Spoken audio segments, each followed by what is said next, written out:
भगवत कृपा से और अस्तित्व की अहेतु इच्छा से आज से यहाँ राम कथा का आरंभ हो रहा है। वैसे कहीं भी राम कथा गाने का अवसर मिले, मेरे लिए ये मेरा जीवन है, लेकिन फिर भी इस कथा की कुछ विशेष प्रसन्नता मेरी व्यासपीठ को है।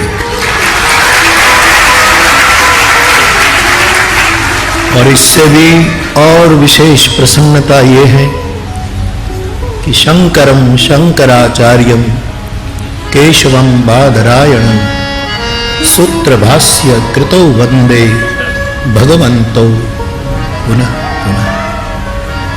हमारी वैदिक सनातन परम पावनी प्रवाही परंपरा के और इसी प्रवाही परंपरा को जन जन तक अपनी करुणा से बहाने वाले हमारे अनंत श्री विभूषित परम परिव्राजकाचार्य जगत गुरु भगवान शंकराचार्य स्वयं पधारे और आपने आचार्य पीठ से जो प्रसन्नता व्यक्त की, मेरी दृष्टि में जैसे हरीश भाई ने कहा कि एक नया अध्याय शुरू होने जा रहा है, इस नए अध्याय का श्री गणेश आपने किया। हम सब आपके चरणों में प्रणाम करते हैं। वैसे तो आपका स्नेहादर मुझे कायम मिलता रहा, आपका आशीर्वाद मेरी व्यास पीठ पर सालों से बरसता रहा। जहां भी अवसर मिला मैं दर्शन के लिए आ गया, आपने स्नेहादर देकर के आशीर्वाद से अभिषिक्त किया। बार बार ये अवसर मुझे मिलता रहा, लेकिन आज मुझे विशेष प्रसन्नता है कि भगवान आपने किन्नर समाज के निमंत्रण को कबूल करके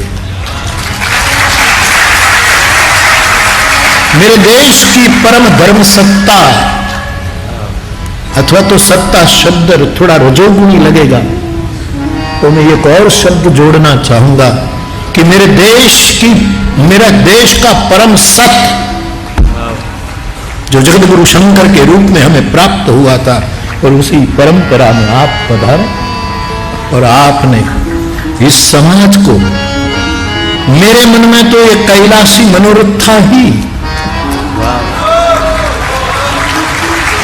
एक बार मुझे ये कैलाशी विचार मिला और मेरे मन में ये कैलाशी मनोरथ था कि मैं एक बार मेरी व्यासपीठ लेकर मेरे किन्नर समाज के पास जाऊं, जिस किन्नरों के बारे में मेरे गोस्वामी जी ने मैदान में डिम डिम घोष करते हुए 16 बार रामचरितमानस में किन्नर शब्द का प्रयोग किया। और गोस्वामी जी के अन्य संदर्भ ग्रंथों का यदि मैं विवरण आपको दूं तो और किन्नर शब्द आपको मिलेंगे। कुल मिलाकर 26 बार तुलसी ने किन्नर समाज को साधु हृदय से याद किया है। मैं तो गा लेता भगवान कथा, क्योंकि मैंने वचन दिया, और आप जहां भी बैठते वहीं से आशीर्वाद देते, लेकिन आप स्वयं पधारे। ये बहुत बड़ा आपकी करुणा है। और किन्नर अखाड़ा के आचार्य महामंडलेश्वर पूजनीय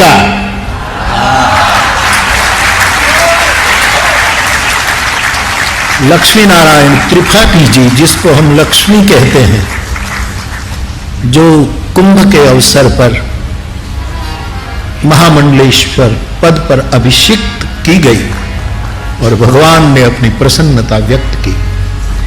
मैं आप सबकी ओर से आग्रह करूंगा लक्ष्मी जी को कि कल से आप जरूर वहां कथा सुनने को बैठे, लेकिन आप हमारी महामंडलेश्वर है, इसलिए आप ऊपर आइए।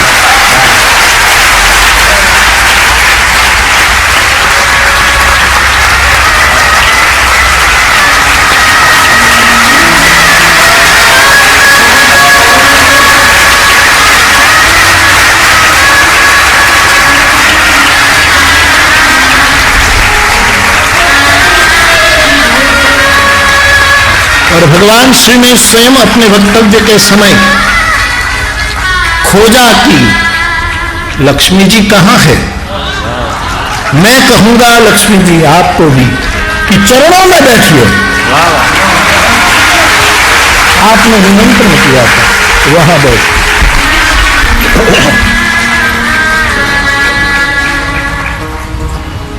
मेरी व्यासपीठ चाहती है ऐसे नजारे।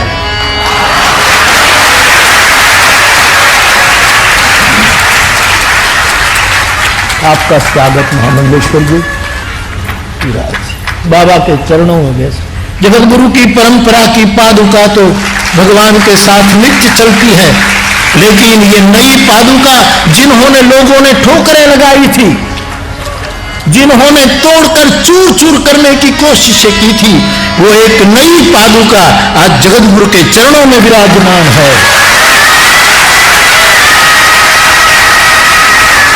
और नाम है लक्ष्मी। और भगवान के आगे मैं क्या बोलूं, ये तो मेरी वाणी पवित्र कर रहा हूं, उसका विशेष स्नेहादर मुझे प्राप्त हो रहा है, इसलिए हिम्मत कर रहा हूं। शिव सूत्र में लिखा है श्रीयाम पादुका है, जिसकी लक्ष्मी पादुकाएं हैं। श्रीयाम पादुका शिव सूत्र। आज यहां बैठकर आपको देखकर मेरा पूरा समाज, मेरा पूरा राष्ट्र प्रसन्न है।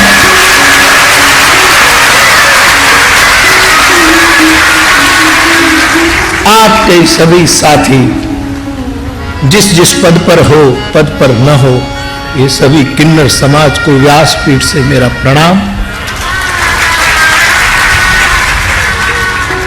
और जगतगुरु भगवान ने जो स्वीकार किया, इतनी प्रसन्नता से आप पधारे और इतने आदर के साथ आपने कहा कि कई कथाओं को भगवान जगतगुरु के चरणों में बैठकर तब से कथा सुनने का अवसर आपको मिला।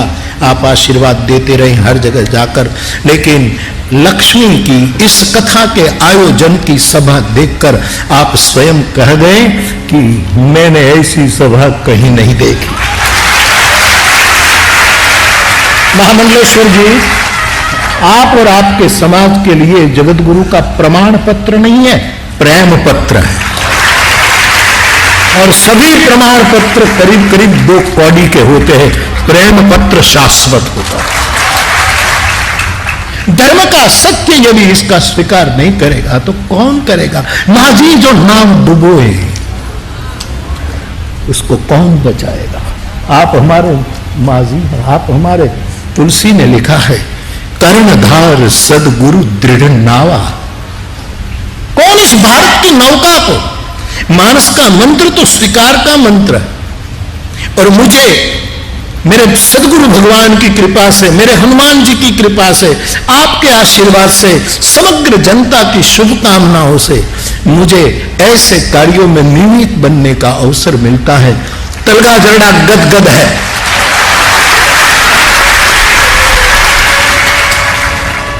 जो बीज कैलाशी विचार से बोया गया था, आज भगवान के आशीर्वादक जल से अंकुरित हुआ है। मेरे तुलसीदास जी ऑलरेडी लिख चुके हैं मानस में कि जब प्रयाग में पूर्ण कुंभ का कल्पवास होता था, प्रतिसवंत असहोगी आनंदा, मकर मध्य गव नहीं मुनि वृंदा, तब किन किन को स्नान का अधिकार। हमारे आदरणीय केंद्रीय मंत्री श्री शायद अपनी व्यस्तता के कारण कहे, मैं उसको भी धन्यवाद दूं कि आपने हमारे इस समाज के लिए इतना प्रयत्न किया। और जो विधेयक जो आप लाना चाहते हैं लोकसभा में, वो 17 में आप बोले कि वो हम पारित कर देंगे। भगवान करे आने वाली बैठक लोकसभा में बातचीत की हो, संवाद की हो। एक कहता है वो मुझे बोलने नहीं देते, वो कहता है कि मुझे बोलने का अवसर नहीं मिलता है। जनता को बोलने की बारी आई है, इससे पहले बातचीत करना सीखो। और ऐसी जो घटनाएं देश में वंचितों के लिए, उपेक्षितों के लिए, जिन्होंने सदियों से अपमान सहन किया है, ऐसे समाज को आदर के साथ स्थापित करने के कार्य को मंत्री श्री की बात मुझे बहुत अच्छी लगी। भगवान उसको और उस सरकार को बल दें, सभी सदस्यों को बल दें कि ऐसे कार्य जल्दी पारित किए जाए। मैं हनुमान जी के चरणों में प्रार्थना करूं। मेरी इच्छा थी कि इस समाज के सामने एक बार कथा गाऊं। मैं महामंडलेश्वर जी को पहचानता नहीं था, ये बात कहीं से पहुंची।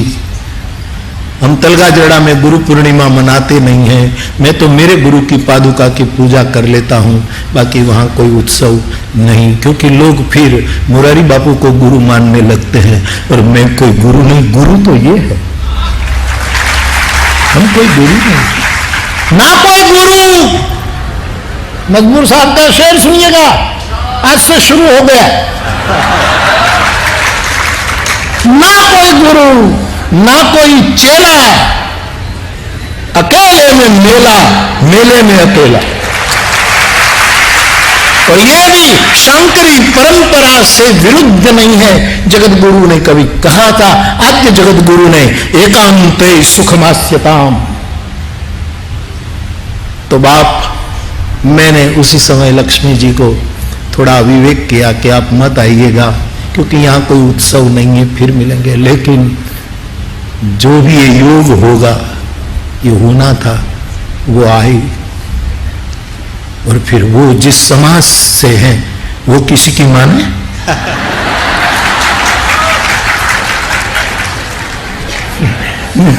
भगवान ने मेरा अनुभव कहूं, एक कथा तो मैंने ऑलरेडी दे दी। फिर मैं एक बार मुंबई से गुजर रहा था और एयरपोर्ट से मुझे कहीं जाना था, तो सिग्नल में हमारी गाड़ी रुक गई। तो किन्नर समाज के एक एनआई अपनी जो बहुत प्यार से शीशे को खटखटाया। अब ये तो सब मेरा समाज है, तो मैंने शीशा खोला।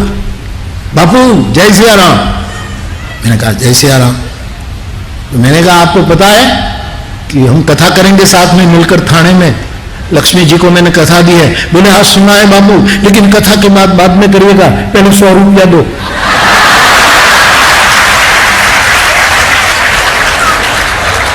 हुक्म यार, हुक्म, आदेश। पूरे संसार के किन्नर समाज को पता है कि लक्ष्मी जी की अगवानी में 9 दिवसीय राम कथा किन्नर समाज को समर्पित होने जा रही है। और सबसे ज्यादा मुझे प्रसन्नता है इस बात की कि मेरी व्यासपीठ, मेरा राम सब जगह गया। विश्वामित्र चाहे तो एक श्राप देकर मारीच सुबाहु का निर्वाण कर देते और यज्ञ पूरा कर सकते थे, लेकिन विश्वामित्र ने सोचा कि राघव केवल दशरथ के आंगन के अजीर विहारी ही बना रहेगा, तो विश्व का मित्र कब बनेगा? इस राम को विश्व का मित्र बनाना चाहिए। इसलिए विश्वामित्र यज्ञमिस राम को बुलाने गए और राम और लखन को लेकर चल पड़े। गोस्वामी जी की मंत्रमयी पंक्तियां, श्याम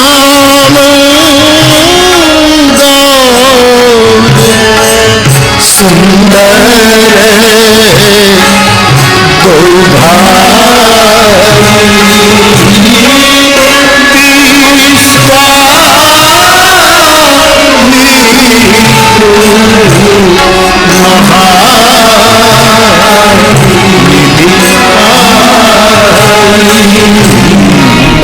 श्याम गौ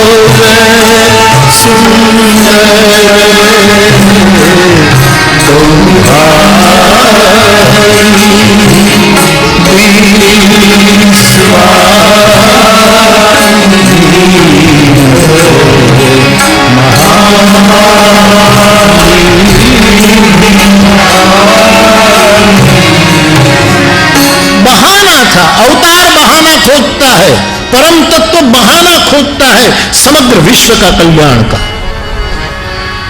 विश्वामित्र ले चले, आसुरी वृत्ति वालों का निर्वाण किया।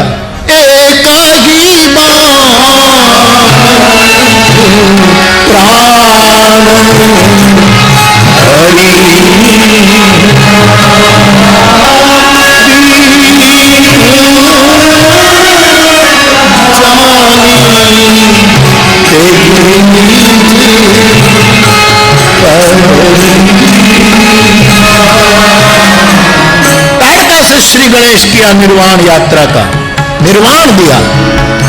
मारीच सुबह राम ने सोचा बाप कि अवध से बक्सर, अवध से सिद्धाश्रम तक की मेरी पद यात्रा यदि इतना सुंदर परिणाम ला सकती है तो शिव संकल्प मन में हुआ होगा कि कोई ऐसा बहाना बने कि मैं 14 साल पद यात्रा करूं और रास्ते में आए हुए सबका स्वीकार करूं। भगवान विश्वामित्र से राम कहते हैं, प्रभु ये किसका आश्रम है? ये पत्थर की तरह अचेतन बनकर कौन पड़ी है? और अहल्याओं का पुनरावतार होता ही गया, होता ही गया, होता ही गया, और आज तक लक्ष्मी तक पहुंचा। अहल्याओं का पुनरावतार। और मुझे परम आनंद है, भगवान स्वयं रामचरितमानस के एक परम प्रकांड विद्वान, मैंने बक्सर में भी आपको सुना है कई बार। विश्वामित्र से राम ने जिज्ञासा की, ये शून्य मनस्क बैठे हैं तेरे कूचे में, हम आज गुनहगारों की तरह रहते थे कभी दिल में हम जान से भी प्यारों की तरह, लेकिन आज बैठे हैं तेरे कूचे में, हम आज गुनहगारों की तरह। ये कौन पड़ा है गुनहगार की शक्ल लिए, हारे हुए डिप्रेस होकर ये कौन गिरा? राघव ने जिज्ञासा की, ये कौन है प्रभु? यहां अगल बगल में कोई क्यों नहीं? दुर्वा अंकुर तक छोड़कर चले गए। भोगलोलुप समाज का एक इंद्र शोषण करके भाग गया। समाज ने क्या किया साहब? भगवान आशीर्वाद दीजिएगा और आपके आशीर्वाद मुझे इस पूरी पृथ्वी प्रसन्नता से भर जाए तब तक जीना है।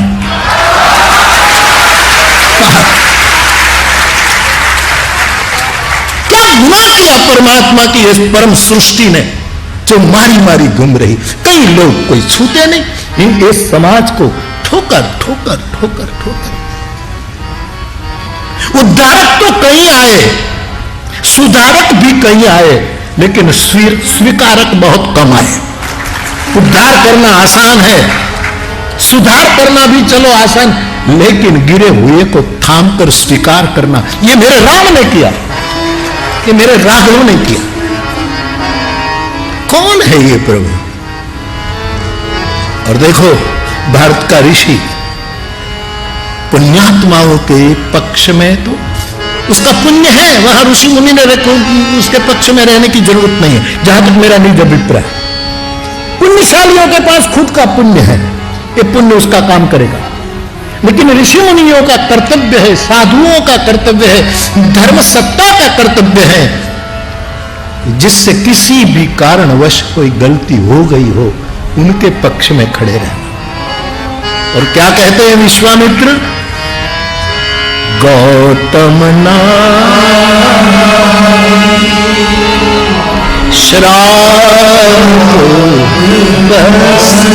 क्या पक्ष लिया है मेरे देश के एक साधु ने? राम को कहा कि राघव ये गौतम की नारी पाप वश नहीं है, उसने कोई पाप नहीं किया है, किन्नर समाज आपकी कोई भूल नहीं है। कौन पाप? रीतों पर धर्म की मोहर है। ये पाप है क्या? ये पुण्य है क्या? रीतों पर धर्म की मोहर दोहरे हैं। एक धर्म में जो पाप माना जाता है, दूसरी विचारधारा में पुण्य माना जाता है। वहां कुछ पुण्य माना जाता है, वहां दूसरी जगह पुण्य। ऋषि कहता है राघव ये श्राप वश है, पाप वश नहीं है। कितना पक्ष लिया विश्वामित्र, खड़े हो गए अहल्या के पास। राम और लखन अकेले हो गए, जो साथ चलते थे। ऋषि गया वहां, ये गौतम की नारी श्राप बस है, पाप वश नहीं है। तुलसी क्रांतिकारी है,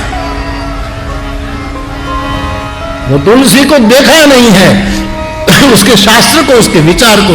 वो शायद कुछ पंक्तियों के लिए तुलसी के सामने उंगली उठा रहे। लेकिन खैर छोड़ो, मुझे कुछ नहीं कहना। तुलसी को इस रूप में तो देखो कि तुलसी का विश्वामित्र अहल्या के पास खड़ा हो गया। मैं उसके पक्ष में, आज मेरी राम कथा आपके पक्ष में। पक्षा पक्ष क्या नहीं परमेश्वर, हमारा नरसिंह मेहता कह गया। लेकिन ये पक्ष ये कोई और वस्तु का नहीं, लेकिन जिसको कोई न बुलाए। नमस्कार, मैं हूं मानक गुप्ता। अगर आपको हमारा ये वीडियो पसंद आया हो तो इसे लाइक और शेयर जरूर करें। और हां, हमें सब्सक्राइब और फॉलो करना ना भूलें, ताकि आप देश और दुनिया की कोई खबर मिस ना करें। तो जुड़े रहिए हमारे साथ और देखते रहिए News 24।